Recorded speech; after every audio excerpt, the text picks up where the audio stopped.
민수기 33장 38절부터 49절 말씀 마음을 집중하시고 함께 읽어보십니다.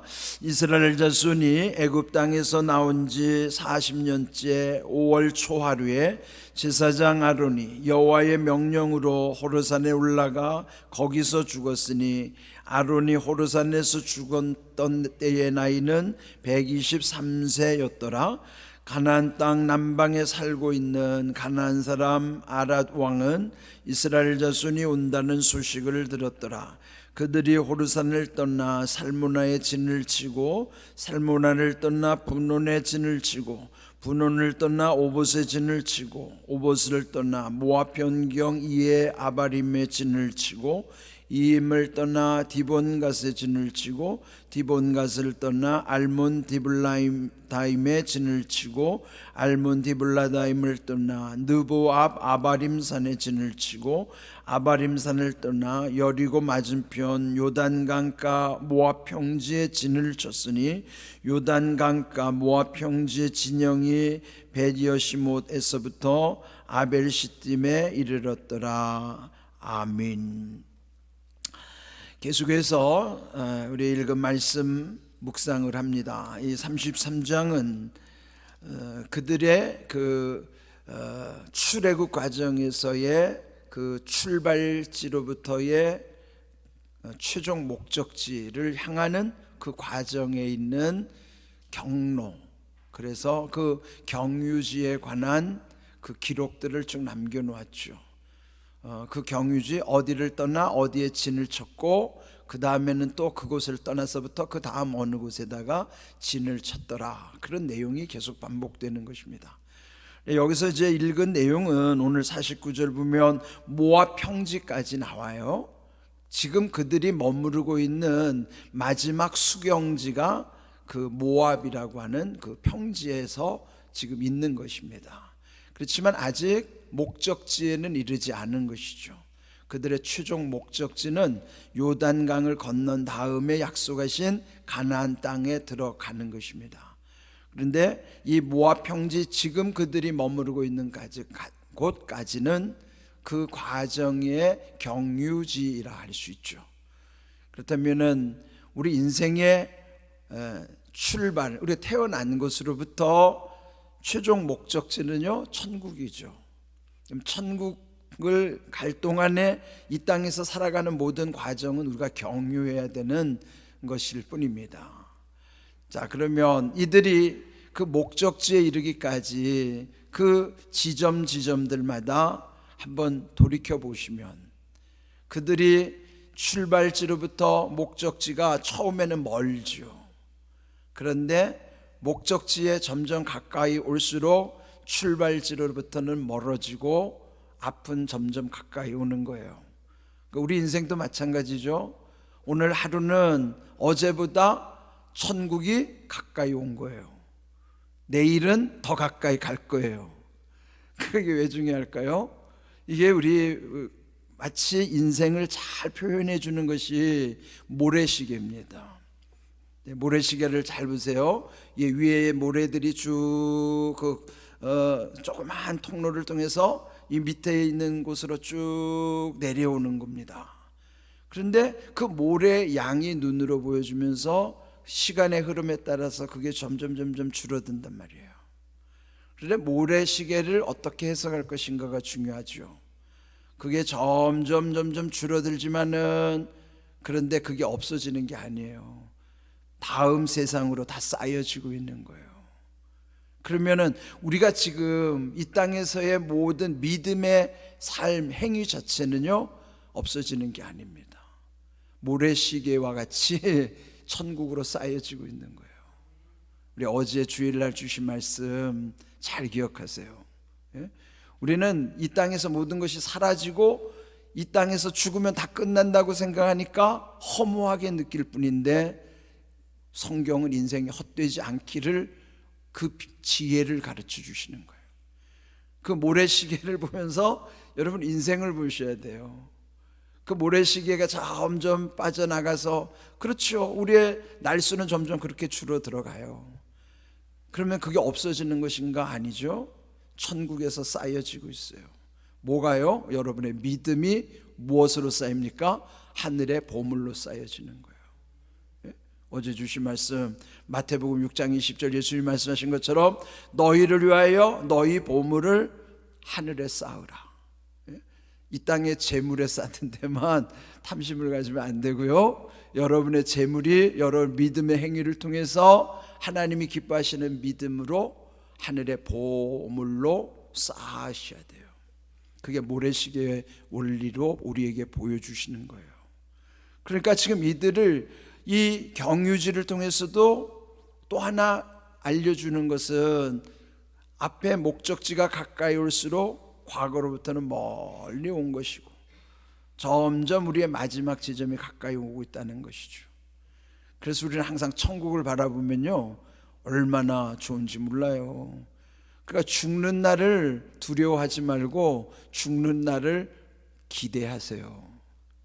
제가 장례식에 가면 꼭 그 고인에 대해서, 그분이 믿음으로 살아오신 분이라면 저는요, 그 날이 인생 최고의 날이라고 예찬을 합니다. 그거는요, 정말 그렇게 돼야 되기 때문이에요. 우리 모두는 내 인생의 마지막 날이 내 인생의 최고의 날이 되어야 돼요. 왜? 천국이 열리는 날이니까요. 그런데 왜 허무합니까? 잘못 살아오니까 허무한 거예요. 천국이 있는 사람은 절대 허무하지 않아요. 그 최고의 날을 향해서 살아가는 사람은 삶에 얼마나 주님과 함께하는 것이 기쁜지 몰라요. 그래서 여기 지금 이 경유지 과정 속에서 그 목적지와 가까울수록 지난 세월로부터는 멀어지는 것이란 말이에요. 이게 어떤 영적 현상을 여러분 잘 한번, 꿈보다 해몽이기도 하지만, 여러분 왜 이렇게 노안이라는 것도 보세요. 가까이 안 보이니까 이렇게 보잖아요. 왜 이렇게 볼까요? 좀 멀리 봐야 된단 말이에요. 이제는 정말 우리가 천국을 향해서 살아간다 그러면요, 인생은 결코 헛되지 않은 거예요. 오늘 주신 말씀에도 보면 이들이 지금 경유했던 중요한 지점이 우리가 읽은 38절에 보면 여기 벌써 그 일시도 정해놨잖아요. 다 기록이 된 겁니다. 그 출애굽한 지 40년째 되는 5월 첫날이라 하는 거예요. 근데 그날이 어떤 날인가? 아론이 죽는 날이에요. 아론은 거기까지인 것입니다. 여기 보면 호르산으로 올라가게 하시고 거기서 아론은 123세로 그 인생이 끝났다 하는 거예요. 그런데 우리 이미 앞에서 20장 28절에 보면은 하나님이 명령하셔서 그 호르산 산꼭대기 올라가게 하시고 모세는 하나님의 명을 받아서 그 아론의 제사장 옷을 벗겨서 아론의 아들인 엘르아살에게 입혀주는 거예요. 그리고 초대 대제사장의 사명이 끝났기 때문에 두 번째 대제사장으로서 그 아들 엘르아살에게 승계해 주는 거예요. 근데 그 말씀에 새겨야 되는 거면, 그런 다음에 아론은 산 꼭대기에서 죽었더라. 산 꼭대기가 단순히 산일 수도 있지만 정상에서 죽었다는 거예요. 그건 뭐예요? 다 왔다는 거예요. 그러니까 우리의 인생도 언젠가는 다 온 지점, 그 산 꼭대기가 있겠죠. 이렇게 그 아론을 그 한 시대로 마감을 시키신 다음에, 그러면서도 그들의 지금 행진은 계속되어 가는 것입니다. 사람이 끝났다고 해서 시대가 끝나는 게 아니라, 시대는 단절되지 않아요. 하나님의 역사는 계속 진행되지만은 그 과정 중에 우리에게 맡겨주신 구간마다 그 맡아야 할 책임이 있는 것이에요. 그러니까 미련을 둬서도 안 됩니다. 그저 주어진 시간 안에서 감사하면서 최선을 다하는 것이 지혜로운 것이지, 시간이 지나고 이제 모든 것이 종료되면 더 이상 미련 둘 거 없어요. 미련을 갖는 것은 미련한 짓입니다. 미련 갖지 마시고요, 지금 주시는 기회를 놓치지 마세요. 지금이 소중한 겁니다. 그래서 지금 이 과정 속에서도 보면은 행진은 계속 되는데 40절에 보면은요, 또 하나 그 가나안 땅 남방에 아랏 왕이 이스라엘 자손 온다는 소식을 들었더라 그랬어요. 근데 이미 21장에서 우리 묵상했는데 이 아랏 왕이 이 이스라엘에 먼저 도전을 해서 이스라엘 사람 몇 명을 포로로 잡아가게 되잖아요. 그게 빌미가 돼서 결국은 그 민족 지금 여기서 말하는 아랏 왕이 망하는 거예요. 이거 보면요, 하나님이 함께 하시는 사람은 그 모든 것은 하나님이 책임져 주시는 것을 이 역사 속에서도 보게 되는 것입니다. 또 여기 이제 쭉 진행하는 과정 속에서 41절에도 보면요, 호르산을 떠난 다음에, 여기는 살모나에 진을 쳤다고 그랬는데 호르산을 떠난 다음에는 그 다음 이제 21장을 보면 홍해의 길을 따라서 우회하는 과정이 나와요. 우회한다는 거면 처음에 계획대로 안 하고 약간 경로가 변경이 되는 것이죠. 근데 그때 백성들이 하나님께 원망하는 장면이 나와요. 왜냐? 자기 생각하고 달라지니까 왜 이렇게 경로를 바꾸는가? 왜 이렇게 우회해서 이렇게 되는가? 여러분, 살다 보면 좀 지체될 수도 있습니다. 내 뜻대로 안 된다고 그거 가지고 너무 아둥바둥해도 안 됩니다. 하나님은 늦추시면은 늦추시는 이유가 있는 거예요. 예? 내가 기도한 대로, 내가 계획한 대로, 내가 노력한 대로 안 됐다고 안달복달하면 안 돼요. 그 가운데도 기도하면서 하나님의 뜻이 무엇일까? 그러면서 그 늦추시는 이유가 있기 때문에 하나님의 뜻에 순종하고 하나님께 지혜를 구하는 것이죠. 그런데 오히려 그들은 거기서 하나님을 원망하고 불평하기를, 이곳에는 이 광야 길을 가면서 여기에는 먹을 것도 없고 마실 물도 없고 하찮은 음식을 우리가 싫어하는도다. 예? 하찮은 음식이 뭐예요? 만나잖아요.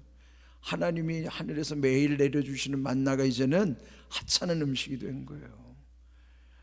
야, 진짜 은혜 받을 때와 은혜를 잃어버릴 때의 모습은요, 완전히 이게 달라지는 거예요. 예? 그렇잖아요. 여러분들 보세요.